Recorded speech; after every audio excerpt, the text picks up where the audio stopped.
Hi, welcome to another episode of the Investor's Guide to Hard Money Lending, brought to you by CoreLend Financial. Today we're made a trip to Birmingham, and we're here with Austin and Jess Willingham.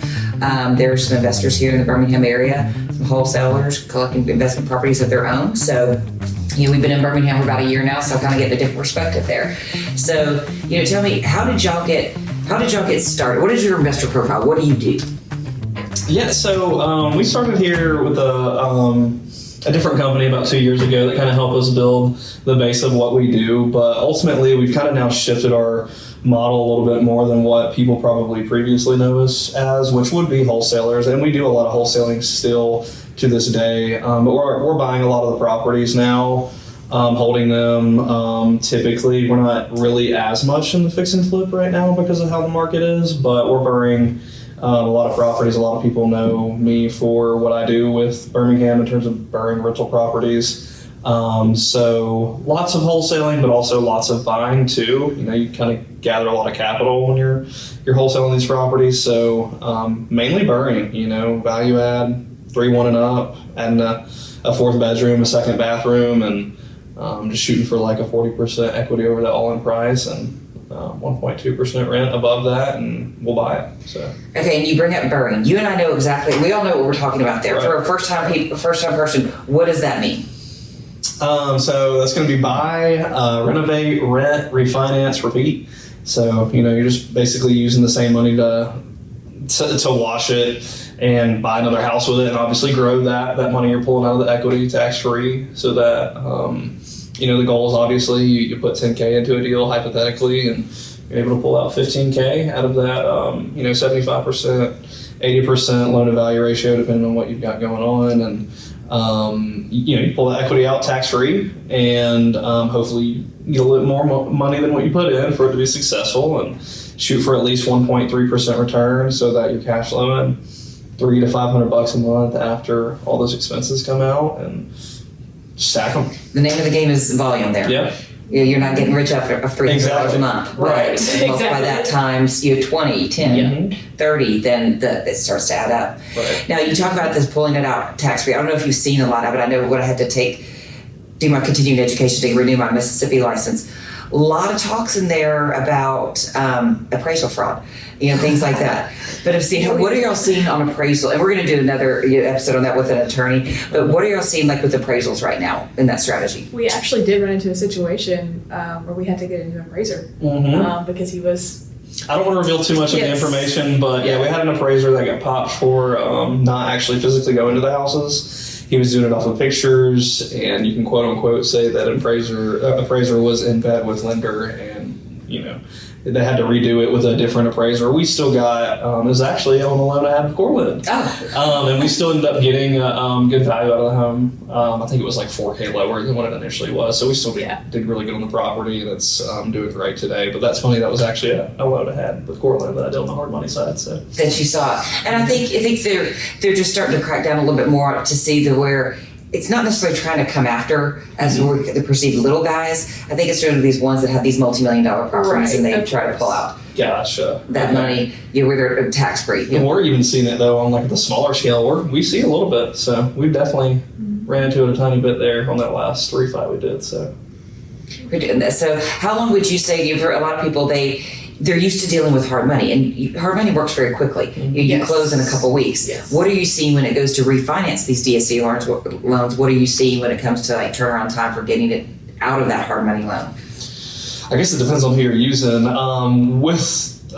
Depending on who you're using, their process, I think that is determined by a couple different factors.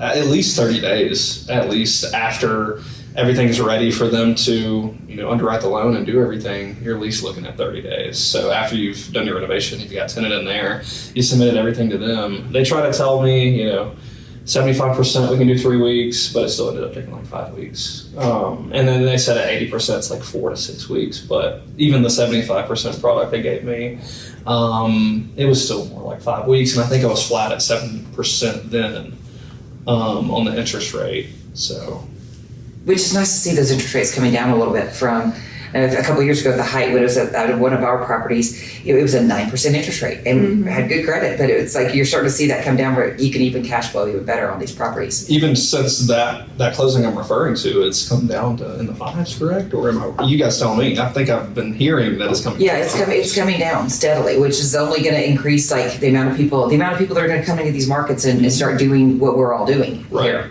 So what is your, like, when you're looking for this BRRRR strategy, because like I said, we've got a lot of new BRRRRs, Birmingham, Memphis area, but Memphis and Birmingham have very similar demographics, very similar, city, just layout type of rents. What is your sweet spot? What are you looking for?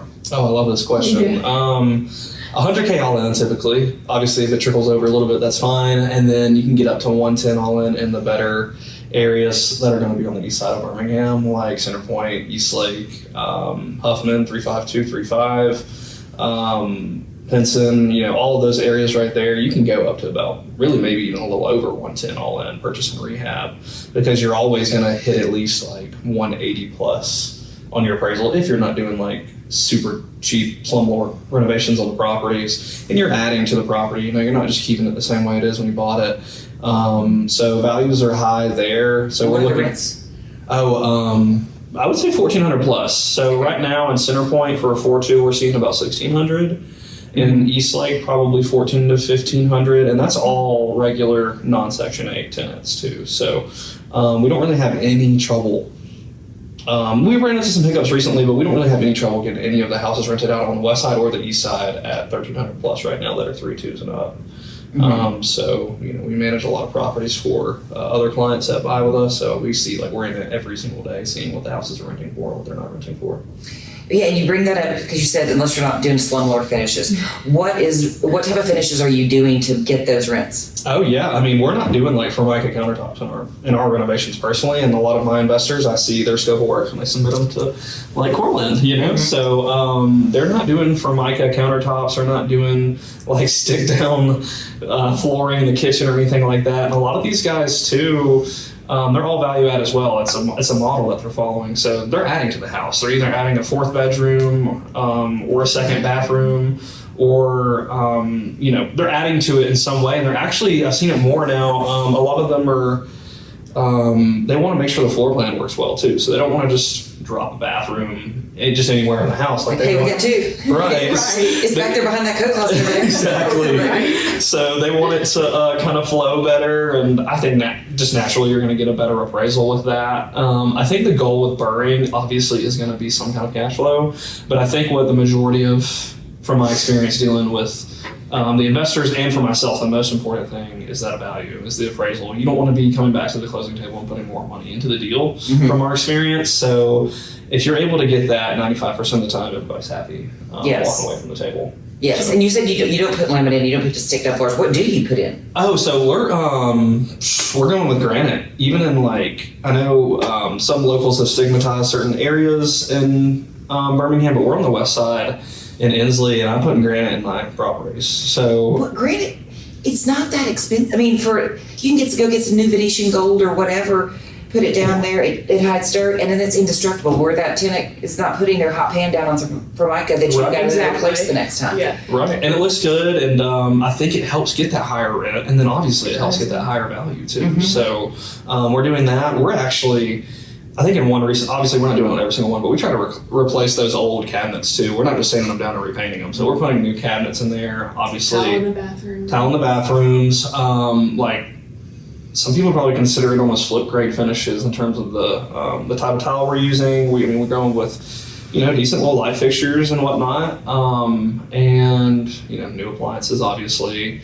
And I think one thing I know I usually go for is going to be curb appeal. So if the house doesn't have curb appeal, you got to put that in your budget. It's still home to these people. Right. And that's the first thing everybody looks at when they see a house, is the front picture of the house. And if it looks like crap, then an appraiser's going to look at that and be like, it's going to affect their appraisal. It is. It is. And you bring it almost like flip style finishes. I kind of view it as more like what it was in style 10 years ago in a nice like retail flip. That's what you're using in rentals now. Yep. It's the same, like I taught the new Venetian gold, like in your own home, you probably are ripping that out and putting in the quartz out of that. But that's now where we've gone to get those top end rents. So no, I see that. So you said you're staying away from flips right now because of the market that we're in. What are you seeing there? Like why you're staying away from that? What are you seeing having trouble selling? What are you seeing that is still selling in the retail space? Yeah, days on market are high pretty much everywhere. And then values are just a little bit lower than they were about a year and a half ago. In areas where you would typically, sell in 30 days or less, they're now going to, 3 months plus and getting a little bit more expensive. And I don't want values going down a little bit. I don't want to speak for other flippers when I say this, because there's definitely guys that are Birmingham here that I sell properties to every month that are still making it work. Oh yeah. Me personally, I have better success with BRRRR, and that's like what we do the most, obviously, and that's what Birmingham obviously caters to out-of-state investors who are able to BRRRR these properties. But with the flips, I would agree with what she said. The value's not where it would have been like less than 2 years ago. Like usually you could go get a house in Alabaster, Pelham, Shelby County, or Vestavia, Hoover, and you flip that property. And I'm not going to say you determine your own number, but you could put that house out there and it's going to sell. Yes. These days, it's a buyer's market. It is very. You are going to be playing. You are going because, and I don't think what some people realize is you've got to factor in. You're going to be paying 3% towards buyer's closing costs on these deals. And you're going to fix everything that comes up on an inspection report now. We see that even with CoreLend and ones that we have to take back. Unfortunately, it is. We've got a buyer on the line. It's not like we've got a whole bunch of like a pond full of fish waiting for that house. You got to work with the one you got. Yep, and I think it's in it's a weird spot too, because the homeowner who bought that house 5 years ago, where inflation is, they have an expectation of making more for the house, and then the buyer's like, obviously that's not how the buyer sees it. So I feel like there's something in between there. Yeah, so it kind of affects the way that the houses are listed and how long they sell on the market, because you can see some great houses in Homewood, for example, right now. They'll be on the market for over 120 days. So that's not something you would typically see. No, and that rehab's got to be done perfect. It is. You are not cutting corners, because that is just going to cut into your bottom, where you are probably going to break even, if not lose money, as a flipper, unless you do it right. Versus what you say, you're in the BRRRR strategy right now because of this market, because it's still, some people are hesitant. You can still find the deals on that and get it refinanced. You're not competing against other buyers. And so now are the interest rates, if you can still make it work when you go to refinance it, and now it's even better, you're cash flowing more than what you thought you were going to be. Right. That's what I'll tell investors. If you can afford to buy now, still do it, because people haven't jumped all the way back into the game yet. Right. And it can be a long-term flip too. You can buy it now in the right pockets, and 5 years from now, you're probably you could sell it for top dollar depending on how the appreciation goes, and obviously how the market looks in 5 years. But there's always a demand for rentals here in Birmingham, so you really can't go wrong with that. Yes, and this is a market where they're always going to be there, because you've got blue collar workers, you've got people that are in factories and warehouses that are going hospitals, universities. They're just with like UAB or the colleges there. You've got people that are transient. They're going to be moving soon. They're not looking down to put down roots quite yet. And with how the economy is and the market is too, and lending, in terms of 30-year mortgage for a home buyer, it's almost like they have no choice but to rent. So it kind of helps that side of being a landlord and BRRRR properties, being able to, in my opinion, consistently have people who are looking to move into your house. We don't really have too much trouble getting any of the houses rented. So no, and this is the first time I know. It's my husband and I first buying a house too. It was rent. You paid more in rent that you were going to pay in your house note, and that's kind of flipped now. Like you pay less in rent than you do in your house note, which seems crazy. It's like it's incentivizing renting versus being a homeowner. But that's where we are right now until things balance out. So where's your next deal? Where's it going to be? Well, I guess I need to touch on the amount of direct seller marketing we do. It could happen today. We're doing pay-per-click and pay-per-lead mailers. We're just now about to get into text blasting as well, so that could literally, the next deal could hit while we're doing this right now. So I'm closing one next Friday, and I closed one a couple weeks ago. And like I said, literally, the right deal comes across the table right now, I'll buy another one. So the next one's going to be in Roebuck. Pretty cool little situation, I guess. Some people would probably run away, but I'll I loved it. I mean, I used it as a way to get the best number possible. Little brick house in Roebuck Springs, which is known as the better part of Roebuck. ARVs go up to 180, maybe a little over 200 on our street specifically.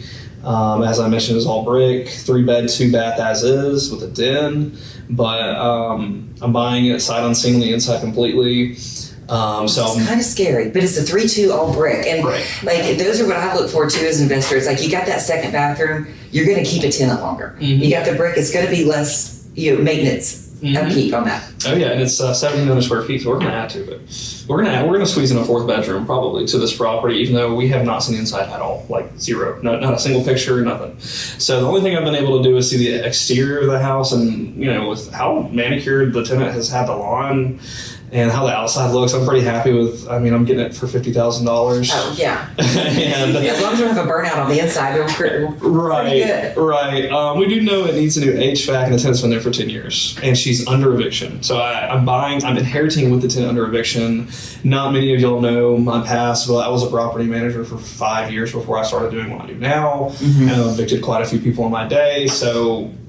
I mean, it wasn't so much of a challenge. Right, so someone else seeing the deal would probably pass on it just because of the eviction situation, but my attorneys are grabbed and ready to go as soon as we close on it, and we're going to get her out of there. And honestly, I think I want to keep it. I want to BRRRR it, but there's 3 exit strategies on it, which is probably going to be number 1 is going to be BRRRR, which is what I'll probably end up doing on it. I could flip it. My contractor, who's also a big buyer in Birmingham, he said he's flipped one on that street like a year ago. They got over 200K, and it was like 500 square feet smaller. And then I could just clean it out and wholesale it to somebody.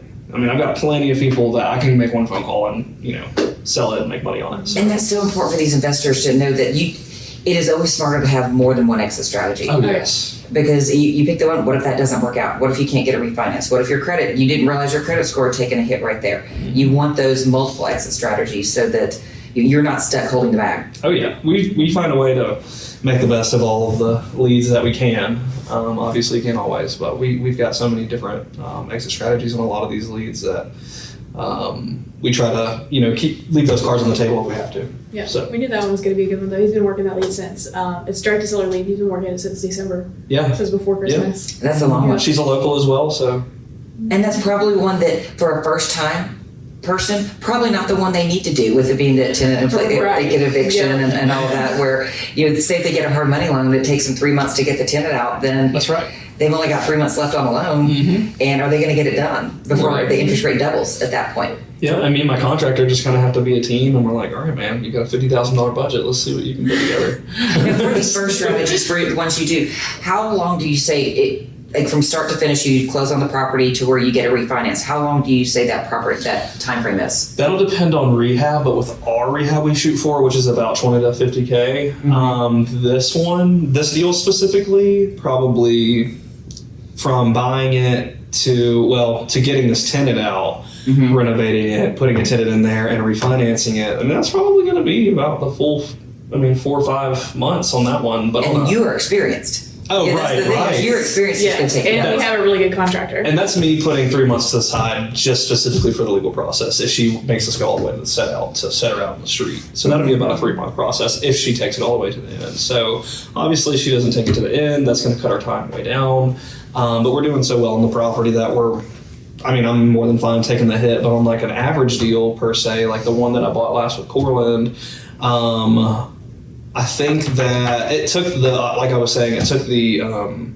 lender a little while to close it and get us out of there, but we had the rehab done in 3 weeks, and then we had a tenant in there within a week and a half at $1,400 a month, and I think our mortgage with you guys was like $1,000. So you're still cash flowing. Right, exactly. And then I got a great appraisal on it and everything. I think we were all in on that one like a month. So, and then it took another 30 to 45 days to close it. So it was all in like 2.5 to 3 months, worst case scenario. But it could have really, if it wasn't for the lender that refied us out, it could have been like a 2-month thing. And that's what these investors, they need to be focused on, is they've got to get that rehab done. No matter what, you're flipping, you're BRRRRing, whatever, get that rehab and get it done right and get it done quick. Now is not the time to make change orders all the time. We're like, oh, I don't like this, let's try this. Right. Because your time is time is money. there, and you'll come up against that deadline, and it's like, oh, can you extend me out? Oh yeah, having a good team is necessary. Yeah, I'd like to actually make a few shout outs while we're here. Obviously, shouting out CoreLend for sure. As you guys know, we do a whole lot of business together behind the scenes, you guys know. And we fund you quick. We get you quick. Yes, absolutely. Manual at Cobalt Construction. Those guys are amazing for handling our rehabs. We've got a couple other guys as well, but those are our main guys. And of course, Top Tier Title, it has been our number one title company. So we stand by them and shout them out for sure. Which, bringing that up, how important is the right title company? Oh, very important. So important. Oh man, we can refer to a wholesale situation to kind of give you an idea, but we did a deal recently in St. Louis, and just not. Your title company is very important, and they will literally make you lose money if you don't have a good title company. As a wholesaler, we're talking wholesaler aspect. As a buyer too, there are other scenarios where title company is really important because of trust and making sure things are done the right way. Right. Not all real estate is the same. Yeah. The investment world is very different than the retail world. Mm-hmm. The title company in St. Louis, they didn't do the structure, the terms, and the costs and whatnot for both sides of the transaction. Everything we touch, we buy it. Like, even if we're wholesaling, we're still buying it. So at the end of the day, we do buy every single property that we touch, whether it's us buying it and reselling it right after we close, or us buying it directly. So every house we put a contract on, we're closing it if the top's bigger. And that's going to go a long way, because there's all kinds of people that wholesale or do these things out there, and you could have what I like to refer as a daisy chain in the middle. Mm-hmm. Oh yeah. And it's like, when you can give that seller that piece of mind, no, I'm buying this. Right. Now, what I do after that is none of your business. Exactly. But if I promise somebody we're closing and the title's clear, Bob Joe, and I have intentions on wholesaling it, and Bob Joe couldn't close it for whatever reason, I'm going to put my money where my mouth is and make sure I perform, because I may have a realtor or a wholesaler in between me and that seller, and I want to make sure my relationship with that realtor and that wholesaler stays solid, regardless of what a business partner might be doing on the other end on my end. So that's kind of how we play by it. A good reputation and integrity is definitely something. Yeah, we you take pride wouldn't on. get this much volume if you weren't doing things the right way and closing your phone. Our biggest business is from repeat buyers and then repeat sellers. it is, and then it takes so much more effort to constantly find that new person versus just keep that relationship going with your existing base. Right. But in bringing it up of where you are going to close it, there would be some people like, well, what if I don't have the funds to be able to do it? That's where, like, I know you've had other people do it, where transactional funding with hard money. Yes. That's where you can hold it 30, 60, up to 90 days if whatever falls through, but it could be same day. But I know a lot of other companies out there, it's like, no, we can just have transactional, means it's there for the closing, you got to move on. Well, if that buyer falls through, you're still good. You just got to pay a point. Yeah. And that's a good thing about working with CoreLend as well. They give a really good, honestly, y'all give a really good rate compared to what others might give out there. Obviously, the process and the funding is on point, but the actual expense to borrow that money from CoreLend for same-day closing, transactional lending type of purpose is great. So as we do more transactional funding, there's no question we're calling Alyssa. Yeah, because you look, it says one point you need it same day. All right, you're paying $50,000 for that property. Well, there's not a lot, especially first time your flippers out there, the ones that are doing that. Mm-hmm. They don't have $50,000 that they can just do, but for $500 for one point, you can go and have it. Yeah, we did one a couple months ago with you guys. It was Atlanta title company, but Birmingham property, and we did get on that one. You guys got a piece of it, and then our buyer got a really good property as well. So it was good. It all goes down to you have to have, being an investor, you have to have your team in place, whether it be lending, whether it be title company, contractors, all of these things. Even have an appraiser on standby, or you even get them ahead of time. Where it's just a good team helps. Yeah. Oh yeah. It's key. Yeah. So, well, I appreciate having y'all on. Any other shout outs you want to give? Any questions for me? No, that's it. Well, I appreciate having y'all on, and thank y'all for tuning in. Thank you.